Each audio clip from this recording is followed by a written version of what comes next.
नमस्कार दोस्तों, परीक्षा पॉइंट में आपका स्वागत है। आज हम इस वीडियो में 12वीं कक्षा की जो राजनीतिक विज्ञान की बुक नंबर 1 है, उसके लास्ट चैप्टर 7 वैश्वीकरण के इम्पोर्टेंट नोट्स और पॉइंट्स डिस्कस करेंगे। तो चलिए शुरू करते हैं। तो जैसे कि चैप्टर का नाम ही है वैश्वीकरण, तो सबसे पहले वैश्वीकरण का अर्थ समझना यहाँ पर बहुत इम्पोर्टेंट हो जाता है। इसमें पहला ही लाइन है, विश्व के सभी राष्ट्रों के विचारों, वस्तु और पूंजी का जो सरल प्रवाह है, प्रवाह जो एक देश से दूसरे देश के बीच में ना होकर बल्कि पूरे विश्व के बीच में ये प्रवाह चल रहा है, तो इसको हम वैश्वीकरण के अर्थ में लेंगे। जैसे कि आज के टाइम पे कोई भी घटना होती है, उसका किस तरह से क्विक स्प्रेड सारे वर्ल्ड में हो जाता है। कोई बड़ी घटना है जो किसी बड़े लेवल पर घटी, उसका स्प्रेड कितने फास्ट दूसरी कंट्रीज़ के अंदर हो जाता है और हमें कितनी जल्दी वो चीज़ें मालूम हो जाती है। तो ये वैश्वीकरण का ही एक प्रभाव है। इसके अंतर्गत क्या क्या अवधारणा हम शामिल कर सकते हैं, इसमें आ जाएगी आर्थिक, राजनीतिक और सांस्कृतिक तरीके इसके अंदर आ जाएंगे। वैश्वीकरण ने वैश्विक जुड़ाव को बढ़ावा दिया है, तो इससे विश्व जुड़ ही तो रहा है, क्योंकि हम नॉलेज शेयर कर रहे हैं, हम वस्तुएं शेयर कर रहे हैं, हम पूंजी शेयर कर रहे हैं, हर चीज़ को हम शेयर कर रहे हैं पूरे विश्व के साथ। तो इसने एक तरह से वैश्विक जुड़ाव को बढ़ावा दिया है। यह मान्यता अगर अगर हम ये कहें कि ये सिर्फ एक आर्थिक परिघटना है, तो ये मान्यता गलत हो जाएगी। क्यों? क्योंकि इसके अंतर्गत हम क्या क्या शेयर कर रहे हैं, कौन कौन सी चीज़ें शेयरिंग हो रही है। सिर्फ आर्थिक ना होकर इसमें राजनीतिक और सांस्कृतिक जो तरीके हैं लोगों के, वो या किसी पर्टिकुलर कंट्री के, वो भी पूरे विश्व के साथ शेयर हो रहे हैं। इसको गति और प्रसार की धरातल पर देखा जा सकता है। वैश्वीकरण केवल कुछ दिनों की प्रक्रिया नहीं है, कुछ दिन चली कोई प्रक्रिया नहीं है, या उसका रिजल्ट नहीं है कि कोई काम हुआ और उसका क्विक रिजल्ट हमने देख लिया। नहीं, ये बहुत टाइम से, बहुत पुराने टाइम से जो औद्योगिक विकास चल रहा है, जो हमारे संचार के जो साधन हैं उनका जो विकास हो रहा है, उसके थ्रू हुई ये बहुत ही लंबी प्रक्रिया है, जिसका रिजल्ट आज के टाइम पे हम देख पा रहे हैं। वैश्वीकरण तो हमने समझ लिया। अभी वैश्वीकरण क्यों इतना स्प्रेड हो रहा है, इसके क्या कारण है पूरे वर्ल्ड लेवल पर जो ये इतने बड़े लेवल पर स्प्रेड हो रहा है। वैश्वीकरण का सबसे प्रमुख कारण है प्रौद्योगिकी। आज के टाइम पे जो टेक्नोलॉजी हम यूज़ कर रहे हैं, उसके कारण सबसे पहले विश्व के भागों में जितने भी देश हैं, उसमें टेलीफोन, टेलीग्राफ, माइक्रोचिप, इन सब की क्रांति आई। और उसके बाद क्या देखने को मिली हमें? छपाई की तकनीक, यानी कि न्यूज़पेपर्स, मैगजीन्स। ये सब किसकी वजह से हुआ? प्रौद्योगिकी की वजह से। और इसी की वजह से क्या चीज़ें बहुत जल्दी जल्दी एक जगह से दूसरी जगह पर पहुंचने लगी, चाहे वो इन्फॉर्मेशन हो, चाहे वो कोई भी चीज़ हो, या फिर कोई थॉट हो। तो हर चीज़ स्प्रेड होने लगी बहुत ही ज़्यादा फास्ट तरीके से। ये संचार के साधन ही है, ये सारे संचार के साधन ही है ना, टेलीफोन, टेलीग्राफ और ये माइक्रोचिप। आज के टाइम पे हम जो मोबाइल फोन्स यूज़ कर रहे हैं, सारे संचार के सोर्सेज हैं, जिन्होंने विश्व के एक हिस्से में हुई घटना को दूसरे हिस्सों तक बहुत ही इजीली और क्विकली पहुंचा दिया। वैश्वीकरण के इस युग में लोगों को सोचने समझने का जो नज़रिया था, उस सोच समझ को एक विस्तृत रूप मिला। बहुत ही प्रभावित करा वैश्वीकरण ने लोगों के सोचने और समझने के तरीकों को। लोगों ने अब हर तरीके से सोचना शुरू कर दिया। आगे एक पॉइंट है कि वस्तु, पूंजी और लोगों का जो विश्व के अन्य भाग हैं, उस पर आवागमन बढ़ा। और इसके थ्रू हम क्या समझ पा रहे हैं कि जो हमारी प्रौद्योगिकी है, वो कितनी उन्नत है, कितनी विकसित है। इससे स्पष्ट पता चलता है कि लोग एक देश से दूसरे देश आसानी से पहुंच जाते हैं, वस्तुएं एक देश से दूसरे देश आसानी से, पूंजी और इन सब का प्रभाव बहुत स्पीड अप हुआ है और बहुत आसानी से पहुंच पा रहा है। और वैश्वीकरण की मौजूदगी की वजह से ही विश्व के किसी एक दूसरे भाग में कोई भी घटना घटी है, उसका डायरेक्ट इम्पैक्ट दूसरे देश पर और दूसरे देश के लोगों पर डायरेक्टली पड़ता है। कैसे? जैसे बर्ड फ्लू है, सुनामी है, इसका प्रभाव किसी देश की सीमा तक प्रभावित नहीं रहता। जैसे मान लो चाइना में कोविड हुआ, लेकिन वो स्प्रेड तो पूरे वर्ल्ड में हुआ, वो चाइना तक नहीं रह सका। तो ये वैश्वीकरण का ही प्रभाव रहा। क्यों? क्योंकि वहाँ के लोग इंडिया आ रहे थे, या दूसरे वर्ल्ड की दूसरी कंट्रीज में जा रहे थे, तो इसकी वजह से उसका स्प्रेड भी पूरे वर्ल्ड लेवल पर हुआ। वहीं बड़ी आर्थिक घटनाओं को भी इन घटनाओं का भी सीधा प्रभाव पूरे विश्व की जनता पर पड़ता है। कोई भी आर्थिक घटना है, कोई कंट्री बहुत ज़्यादा लॉस में चल रही है, तो इसका डायरेक्ट या इनडायरेक्ट प्रभाव पूरे विश्व के लोगों पर पड़ता ही है। वैश्वीकरण के राजनीतिक प्रभाव, तो वैश्वीकरण का जो भी ग्लोबलाइजेशन है उसके पॉलिटिकल इफेक्ट क्या पड़े हैं विश्व स्तर पर। तो वैश्वीकरण के प्रभावों का सबसे पहला जो राजनीतिक प्रभाव होगा वो होगा कि राज्य की जो परंपरागत प्रभुसत्ता है, कि जिस तरह से पहले राज्यों में सरकारें चलती थी या राज चलता था, वो प्रभुसत्ता अब पहले से कम हुई है। अब लोग इतने ज़्यादा डिक्टेटर नहीं रह गए हैं। अब राज्य की जो लोक कल्याणकारी अवधारणा थी, लोगों का कल्याण करना प्लस उनके पर्सनल स्पेस में हस्तक्षेप करना, वो आज के टाइम पे नहीं है। अब राज्य क्या करता है कि जितना हो सकता है कम, यानी न्यूनतम हस्तक्षेपकारी अवधारणा, अब इसको ज़्यादा मान्यता दे दी गई है। तो आज के टाइम पे यानी वैश्वीकरण के युग में ये सबसे इम्पोर्टेंट चीज़ हो गई है। अब राज्यों की भूमिका को कुछ क्षेत्रों तक ही सीमित कर दिया गया है। जैसे कौन से हैं वो क्षेत्र? कानूनी व्यवस्था। उनको अब राज्य की सरकारों का क्या मोटिव रहता है कि कानून की व्यवस्था जो है उसका पालन देश में सही से होना चाहिए, और जो देश के नागरिक हैं उनकी सुरक्षा जो है वो उनके लिए सबसे ज़्यादा बड़ा मुद्दा होता है। इससे दुनिया के सभी देशों में जो बहुराष्ट्रीय कंपनियों का विस्तार है वो हो गया है, और साथ में ही क्या हुआ है कि राज्यों की जो खुद निर्णय लेने की शक्ति थी वो भी अब साफ तौर पर दिखाई देती है।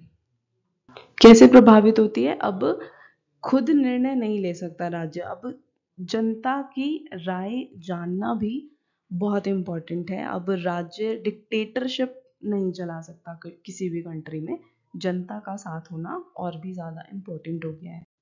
तो अभी हमने जो पढ़ा, क्या सारे राजनीतिक प्रभाव नेगेटिव ही थे? नहीं, कुछ पॉजिटिव प्रभाव भी रहे कि राज्यों की शक्तियां अब एक और कम तो हुई है, लेकिन उनको कुछ प्रौद्योगिकी की साइड से हेल्प मिली है। तो प्रौद्योगिकी के माध्यम से सरकार क्या करती है, अपने नागरिकों के संबंध में कुछ इंपॉर्टेंट इंफॉर्मेशन कलेक्ट करती है, सूचना एकत्रित करती है, और नागरिकों के कल्याण में ही उसका इस्तेमाल किया जाता है। तो समवेयर यहाँ पे प्रौद्योगिकी जो है वो राज्य की मदद कर रही है, राज्य की ताकत को बढ़ाने का काम कर रही है। अगला पॉइंट है जो वैश्वीकरण का हमने राजनीतिक प्रभाव पढ़ा, अब इसका आर्थिक प्रभाव क्या है। तो वैश्वीकरण के विषय को आर्थिक संदर्भों के साथ तो जोड़ा ही जाता है, क्योंकि ऑब्वियस सी बात है बहुत बड़े लेवल पर लोगों के साथ कनेक्टिविटी मीन्स बिजनेस चलाना, यानी कि पैसों की आवाजाही भी बहुत इंपॉर्टेंट है इसके साथ। हालांकि इसका एक बड़ा भाग आर्थिक विकास से ही जुड़ा हुआ भी है। क्यों? क्योंकि कंट्रीज एक दूसरे के साथ आकर ट्रेड करती है या बिजनेसेस करती है, जिससे जितने भी फाइनेंशियल प्रॉफिट्स हैं वो किसी भी कंट्री को मिलता है। जब हम आर्थिक वैश्वीकरण की बात करते हैं तो आमतौर पर हमारा ध्यान किस पर जाता है? अंतर्राष्ट्रीय मुद्रा कोष या फिर विश्व व्यापार संगठन जैसी जो संस्थाएं हैं, इन पर हमारा ध्यान जाता है। इसमें है आगे कि ये एक संकीर्ण अवधारणा नहीं है। क्यों? क्योंकि अगर हम सिर्फ इन दो संस्थाओं को, अब ये जो हमने अंतर्राष्ट्रीय मुद्रा कोष पढ़ा और विश्व व्यापार संगठन पढ़ा, अगर हम सिर्फ इन संस्थाओं के बारे में सोचते हैं तो ये बहुत ही छोटा सा कॉन्सेप्ट बन जाएगा। लेकिन इन संस्थाओं के अलावा और संस्थाओं की भागीदारी भी इसमें ऐड ऑन होती है, और इसमें हम कैसे मूल्यांकन कर सकते हैं कि आर्थिक लाभ हुआ है, तो उसे समझने के लिए हम क्या कर सकते हैं, इसमें देखा जाएगा कि सबसे ज़्यादा लाभ किस राज्य को हुआ है और किस राज्य को सबसे ज़्यादा हानि हुई है। यहाँ पर समझने की ज़रूरत है कि वैश्वीकरण किन देशों को लाभ पहुँचा रहा है और किन देशों को हानि पहुँचा रहा है। किसे ज़्यादा हानि हुई यह देखना भी उतना ही ज़्यादा इम्पॉर्टेंट हो जाता है। वैश्वीकरण के कारण देशों ने अपनी सीमा में आयातों पर लगाए जो प्रतिबंध थे, एक टाइम पर जो प्रतिबंध लगा दिए थे, उनको अब हटाना शुरू कर दिया है। इससे पूरे विश्व में पूंजी की आवाजाही बढ़ गई है और आर्थिक प्रवाह जो है कंट्री टू कंट्री बहुत ज़्यादा तेज हो गया है। क्योंकि हम वैश्वीकरण के आर्थिक प्रभाव पढ़ रहे हैं, तो वैश्वीकरण ने जो व्यापार की प्रणाली है कंट्री टू कंट्री, उसको बहुत ज़्यादा ईजी बना दिया, सुगम बना दिया है। जो धनी देशों के निवेशकर्ता होते हैं, यानी कि जो विकसित देशों के निवेशकर्ता होते हैं, वो क्या करते हैं, दूसरे दूसरे देशों में जाकर आसानी से निवेश करने की कोशिश करते हैं, और वो कौन सी कंट्रीज को ज़्यादा टारगेट करने की कोशिश करते हैं? जितने भी विकासशील कंट्रीज हैं, जिससे उन्हें लाभ मिलता है। और इसमें सबसे ज़्यादा इम्पोर्टेंट क्या है, हमारा इंटरनेट और कंप्यूटर। इसका यूज़ करने से क्या हो रहा है, प्रगतिशीलता आ रही है, और इसके कारण देशों की सीमाओं के मध्य जो विचार है उसका संचार आसानी से हो गया। इंटरनेट एक ऐसा माध्यम है जिसके थ्रू आप छोटी से छोटी इंफॉर्मेशन भी एक एक कंट्री के एक छोटे से कोने में बैठकर दूसरी बड़ी कंट्री के छोटे से कोने तक पहुंचा सकते हो। इतनी ताकत है आज के समय में इंटरनेट में। जिस तरह से सीमा के आर पार विचारों का आवागमन हो रहा है, उस तरह से समवेयर यहाँ देखा गया है कि अगर एक हम नकारात्मक पहलू की बात करें वैश्वीकरण के, तो लोगों का आवागमन उतना नहीं बढ़ पाया है। क्यों? क्योंकि विकसित देशों में जो सीमा की सुरक्षा के लिए जो वीज़ा नियम होते हैं वो बहुत ज़्यादा स्ट्रिक्ट होते हैं, जिसकी वजह से लोग वहाँ पर जाकर अपना काम नहीं कर पाते हैं, या वैश्वीकरण का उस तरह से लाभ नहीं उठा पाते हैं जिस तरह से विकसित देश विकासशील देशों का उठा भी लेते हैं। तो वैश्वीकरण ने संपूर्ण विश्व के लोगों के बीच किस तरह की खाई खोद दी है, अमीरी और गरीबी की, कि विकसित देश तो विकसित देश हैं, विकासशील देश अभी उतने योग्य नहीं हो पाए हैं। अभी हमने वैश्वीकरण के आर्थिक प्रभावों के सकारात्मक और नकारात्मक दोनों पहलुओं को थोड़ा पढ़ने की कोशिश की। उसके भी अभी पक्ष और विपक्ष में मत कुछ प्रदान किए गए हैं। पहले हम पक्ष में मत देखते हैं कि वैश्वीकरण के पक्ष में जो बोलते हैं उनका क्या कहना है। उनका कहना है कि वैश्वीकरण की प्रक्रिया जो है समृद्धि को बल देती है, समृद्धि को इसने बहुत बढ़ाया है, और जितनी भी जनसंख्या आज के टाइम पे वैश्वीकरण के युग में है वो बहुत ही खुशहाल जीवन व्यतीत कर रही है, उनको खुशहाली मिली है, इसने सकारात्मक प्रभाव छोड़ा है। ये पक्ष में बोलने वालों की राय है। आर्थिक वैश्वीकरण की ज़रूरत आज पूरे विश्व में है, उनका मानना है। और वो कहते हैं कि क्योंकि इससे होने वाली जितनी भी व्यापारिक वृद्धि है उससे लगभग सारे ही देशों को आर्थिक सहायता मिलती है, तो इससे उनकी स्थिति सुदृढ़ होती है और उनको सुअवसर मिलते हैं भविष्य के लिए। अगला है, अभी आपने इसके पक्ष में मत देखे, अब इसके विपक्ष में भी कुछ लोगों का मानना है, कुछ मत उन्होंने भी प्रस्तुत किए हैं। तो वो कहते हैं कि वैश्वीकरण के कारण जो सरकारें हैं वो अपने नागरिकों के प्रति उतनी उत्तरदायी नहीं रह गई है, अपनी रिस्पॉन्सिबिलिटी अच्छे से नहीं निभा रही है। तो इस वजह से जितने भी सामाजिक न्याय को चाहने वाले लोग हैं, जो सामाजिक न्याय में बिलीव करते हैं, वो लोग आज के टाइम पे बहुत ज़्यादा चिंतित हैं। किसकी वजह से? वैश्वीकरण की वजह से। इनके अनुसार जितने भी आर्थिक वैश्वीकरण का जो लाभ है वो जनसंख्या के एक पर्टिकुलर हिस्से तक ही पहुंच पा रहा है। जैसे अभी हमने भी एग्जाम्पल देखा कि विकसित राष्ट्र जो है विकासशील राष्ट्रों में आकर जो बड़े बड़े देशों के निवेश करता है वो विकासशील राष्ट्रों में जाकर ट्रेडिंग कर लेते हैं, व्यापार कर लेते हैं। लेकिन विकासशील देश के ऐसे लोग जो विकसित देशों में जाकर काम करना चाहते हैं वो वीज़ा जैसे कड़े नियम होने के कारण वहाँ उन कंट्रीज़ में नहीं जा पाते। तो इस एग्जाम्पल से हम समझ पा रहे हैं कि कुछ एक पर्टिकुलर जनसंख्या तक ही वैश्वीकरण का लाभ पहुँच पा रहा है। तो बुनियादी ज़रूरतें जो हैं किसी देश की जनता की या किसी गरीब जनता की, वो बुनियादी ज़रूरतों के लिए भी सरकार पर आश्रित है, और ये जो जनता है, ये गरीब जनता गरीब ही रह जाती है। तो इन लोगों का क्या मानना है कि सरकार को इन गरीब तबकों के लिए कुछ संस्थानिक उपाय करने चाहिए कि ये लोग भी लाइफ में अपना आगे बढ़ सके, ग्रो कर सके। विश्व में इसके लिए कई सारे आंदोलन हुए और इसमें क्या बात सामने निकल कर आई कि सिर्फ मानव को सुरक्षा प्रदान करना, मानव सुरक्षा कवच प्रदान करना, ये बहुत ही अव्यावहारिक और अपर्याप्त है। आज के टाइम पे ये ज़्यादा इम्पोर्टेंट भी नहीं है। और कुछ अर्थशास्त्रियों का ये भी कहना है कि जो आर्थिक वैश्वीकरण है उसमें विश्व के सामने दोबारा से एक तरह का उपनिवेशवाद लाकर खड़ा कर दिया है। क्यों? क्योंकि सिर्फ डेवलप्ड कंट्रीज ही इसका फायदा उठा पा रही हैं और विकासशील देश आज भी पिस ही रहे हैं। वैश्वीकरण के सांस्कृतिक प्रभाव, तो अगला हमारा सांस्कृतिक प्रभाव है। राजनीतिक प्रभाव हमने देखा, आर्थिक प्रभाव देखा, सांस्कृतिक प्रभाव भी इसमें बहुत ज़्यादा इम्पोर्टेंट है, तो इसको ध्यान से पढ़ना। तो वैश्वीकरण ने विश्व की जितनी भी संस्कृतियां हैं उसको विस्तार प्रदान किया है। आज के समय में जो हमारी देश की या किसी भी कंट्री की युवा पीढ़ी है उसका खान पान, विचार और पसंद प्रभावित हुई है। किसके थ्रू? वैश्वीकरण की वजह से। इससे पता चलता है कि वैश्वीकरण ने विश्व की संस्कृतियों को खतरा पैदा किया है। जिससे तेजी से संस्कृति में समरूपता हमें देखने को मिलती है। समरूपता का मतलब होता है कि एक संस्कृति पर दूसरी संस्कृति का प्रभाव हमें देखने को मिलता है। अब एक बार समरूपता, सांस्कृतिक समरूपता से जो हम अर्थ निकाल रहे हैं, उसके अलावा भी इसकी दूसरी डेफिनेशन देख लेते हैं। हम अर्थ निकाल रहे हैं कि यहाँ पर विश्व में संस्कृति का उदय हो रहा है, लेकिन ऐसा नहीं है। इसके थ्रू क्या हो रहा है? वैश्वीकरण के थ्रू पश्चिमी संस्कृति को अन्य संस्कृतियों के ऊपर रखा जा रहा है।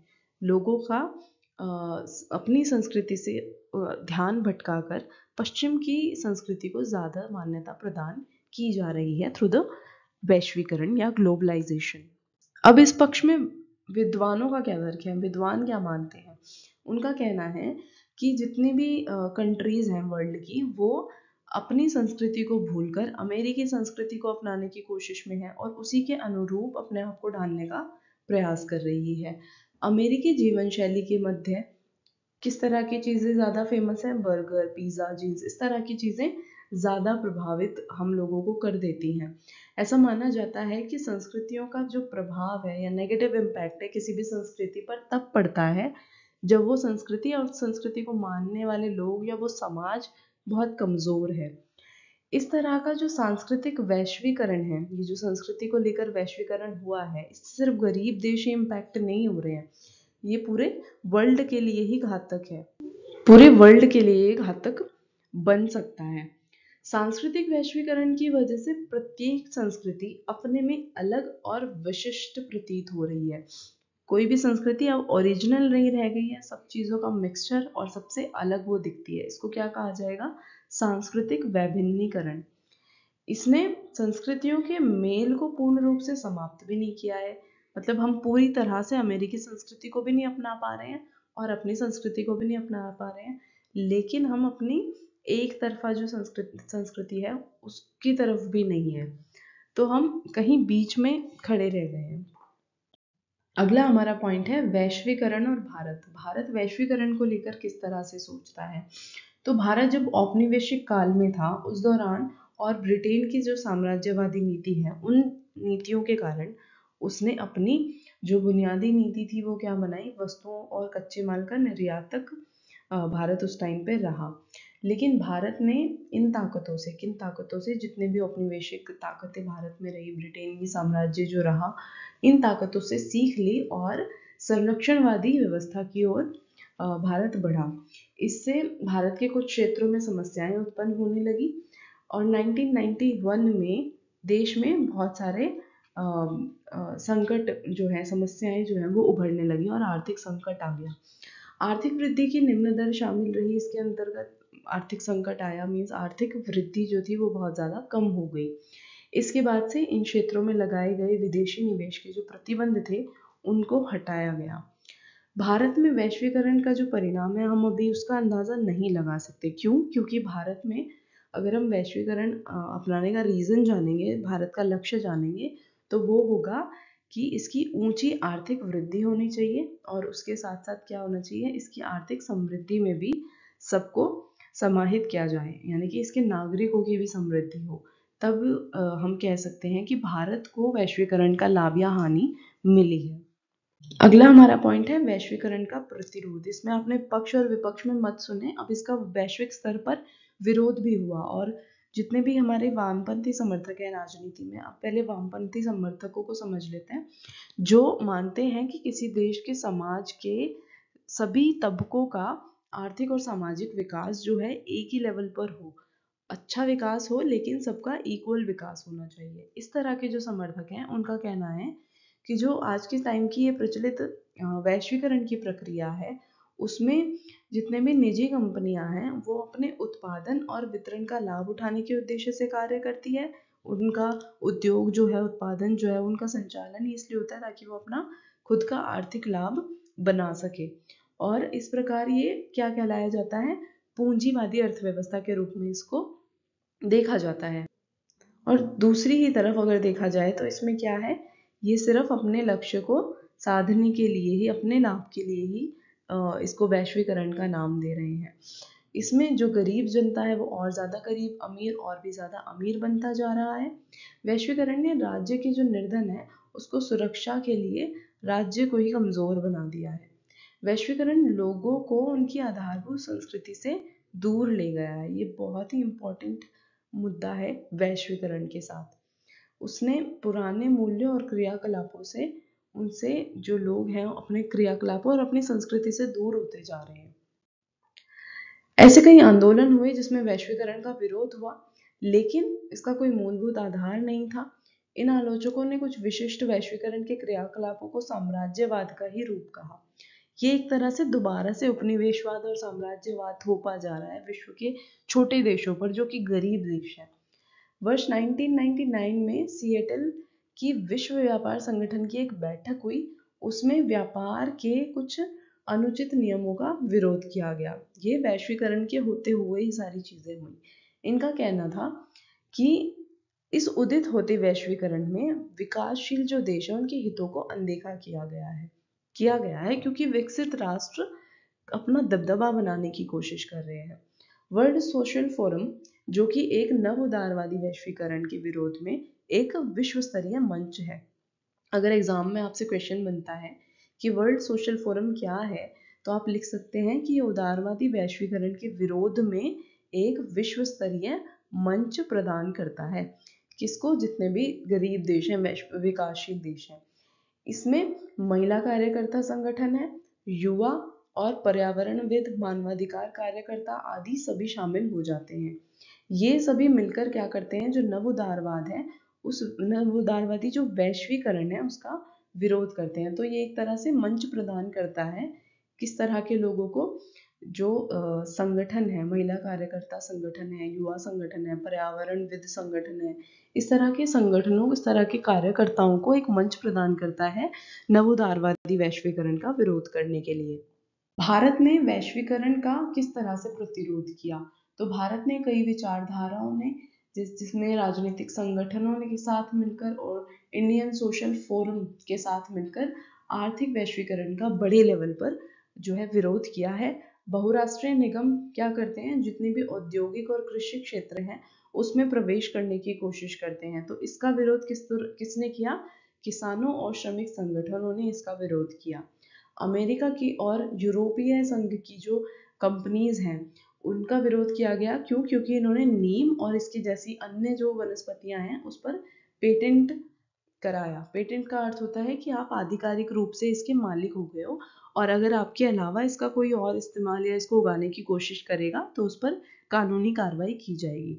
तो इस तरह से अमेरिकी जो बड़े बड़े देश हैं, विकसित देश हैं, वो इस तरह से अपनी कंपनियों को विश्व लेवल पर अपना दबदबा बनाने की कोशिश करते हैं। तो भारत ने इस संगठनों के साथ मिलकर इसके लिए भी तीव्र प्रदर्शन किए। वैश्वीकरण के सांस्कृतिक प्रभावों के चलते जितने भी दक्षिण राजनीतिक वामपंथी थे उनके विचारधारा के लोगों ने भी विरोध किया और इसमें उन्होंने कहा कि पश्चिमी राष्ट्रों की जो संस्कृति है उसका नकारात्मक प्रभाव पूरे विश्व की संस्कृति पर पड़ रहा है और पूरे विश्व की संस्कृति को इसका नेगेटिव इम्पैक्ट उठाना पड़ रहा है। तो फ्रेंड्स, अगर आप भी इसी तरह के इम्पॉर्टेंट नोट्स चैप्टर वाइज प्राप्त करना चाहते हैं तो आप हमारा ये यूट्यूब चैनल सब्सक्राइब कर सकते हैं। अगर इसके अलावा आप हमारी ऑफिशियल वेबसाइट परीक्षा पॉइंट पर भी विजिट कर इसी तरह की इम्पॉर्टेंट वीडियोस के लिए आप हमारा यूट्यूब चैनल परीक्षा पॉइंट ज़रूर सब्सक्राइब करें। Thanks for watching.